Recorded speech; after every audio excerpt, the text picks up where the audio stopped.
dostlar. Bugün YouTube'daki ilk videomu. Bunun için çok heyecanlıyım. İlk videomu Cosmonaut 2 oyunundan çekmek istedim. Sizin için çok yaxşı bir tane hesab açmışam. Hesabımı bayaqdan ki düzəldirəm və oynayıram. Neyse, mövzunu çok uzatmayaq. İndiden başlayaq oyunumuza. Bugün bir tane gizli ada tapmışam. Onu sizlerle paylaşacağım. Ada bir tane maşın motoru söndürüp benzin yetmesin. Ada bakın buradaki yerdedir. Burada indi işaretleyebilmirəm. Bu sol tarafta bir tane gizli bir ada var. Oraya gel. Oranı göstereceğim size. Bir dakika. Bu adanın yolu bu karşıdan gelir. Dağlık araziye girdikten sonra gedilir. Telefonum dondu. Neyse.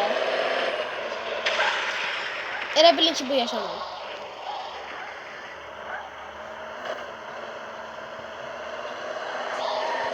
Buradan yavaşça kalkak yukarıya.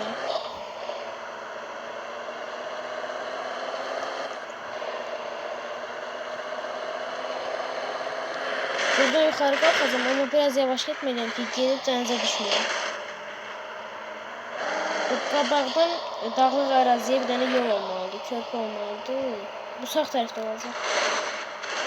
Hə, orada.